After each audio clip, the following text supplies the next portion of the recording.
Turning on a finance channel and hoping for a transparent helpline is a mistake. A smile and camera confidence aren't enough while managing money. If you know the following secrets and perform your research, you'll receive valuable financial guidance, coaching, and well-planned fund management. YouTubers and financial experts won't tell you these truths about financial independence, but we will in this video. Let's get into it. They're not required to take a non-fiduciary pledge. According to Flatley, not all financial counselors are required to act in a fiduciary capacity. None of that. When it comes to the management of their clients' funds, fiduciaries are required by law to put the customer's needs before their own. According to Flatley, an advisor cannot claim that they are acting in the client's best interest if they are compensated in any way that is not considered in the client's best interest. For instance, if the only means of income is through the sale of insurance or financial goods, the claim is by design favored toward the firm rather than the client. While they may not take any fiduciary pledge whatsoever, the onus is on you, as an individual, to take charge of your finances, acknowledging that once you incur a debt, it stays until you pay it off. We'll develop this more later in the video. Saving without a strategy is bad. Without initially deciding where you are going, Richards argues, you would never waste time and energy fretting about whether you should use a vehicle, train, or airline. You wouldn't waste a lot of time and effort debating about taking a vehicle, rail, or airline. Yet we spend countless hours comparing the relative benefits of various investments before we even decide on our goals. Just like you would plan your travel itinerary, you must decide how you want to spend your money. You must have financial goals. Some of that stuff can have monetary value. Richards suggests jotting down your particular objectives, after which you should arrange them in descending order of significance. According to what he has said, sometimes you will be required to deal with something urgent, such as paying off a credit card payment, so that you can move on to something vital, such as preparing for retirement. Subscribe to our channel for constant financial advice videos to better manage your wealth. Debt doesn't disappear on its own. Make a strategy for how to get out of the red, regardless of whether it's due to unpaid medical expenses, credit card debt, or school loans. You need a way to go back into the black. Because of interest charges, your total obligation will increase proportionately with the time you put off paying down your loan. Pay the loan off with the highest interest rate first, or, if applicable, pay off the debts with the smallest balance.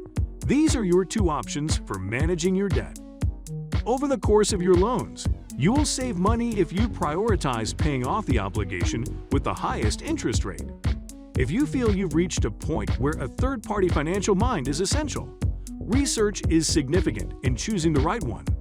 Getting to the end will tell you how doing independent research to ascertain who is best for your needs can save you a lot of stress. The snowball approach is a strategy recommended by personal finance expert Dave Ramsey. This method recommends placing all of your debts in ascending order of magnitude and beginning with the debt that is the lowest. When you pay off one type of debt, you gain momentum, which helps you tackle the next most significant bill and so on. This continues until all of your debts are paid off. Always be ready for the unexpected. In his best-selling book, I Will Teach You to Be Rich, author Ramit Sethi warns readers that unforeseen costs are inevitable, no matter how hard they attempt to avoid them. No matter how hard you try to prevent them, there will always be other unexpected charges. According to Sethi, there are two categories of disruptive expenses that have the potential to completely derail your financial plan. Known irregular occurrences, such as presents given during the holidays or vacations, and unknown irregular occurrences, such as parking tickets or unexpected medical expenses. The most effective strategy for dealing with these costs is to plan for them by factoring them into your financial plan. If you anticipate spending approximately $300 on holiday gifts this year, consider putting away $25 of your paycheck on the first of every month beginning in January so that you will be well prepared come December. In the long run, the best way to ensure financial security is not always to avoid spending money in the here and now. It's tempting to tell ourselves this little story about being frugal while we buy crap from Walmart instead of the quality items we desire. But it would be a mistake to do so. Things that are built to last. we will be able to keep things for a very long time. Richards writes, "Here is the problem. When we settle for things that we don't really want and instead buy things that will be fine for a while, it often costs more in the long run," the speaker said. There is the problem. When we settle for things that we don't really want and instead buy something that will be fine for. Invest your money on things that will bring a return. This strategy will likely make you a more conscious spender and require you to think twice before swiping your credit card. And this will save you money in the long run and make you a more conscious spender. Do independent research for yourself.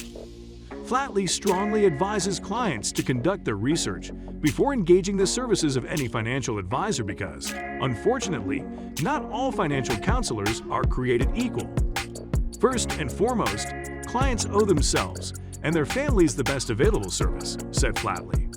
It is crucial to conduct due diligence by learning about a possible advisor's fee schedule, investment philosophy, prior customer experiences, within the confines of confidentiality and compatibility of their personalities.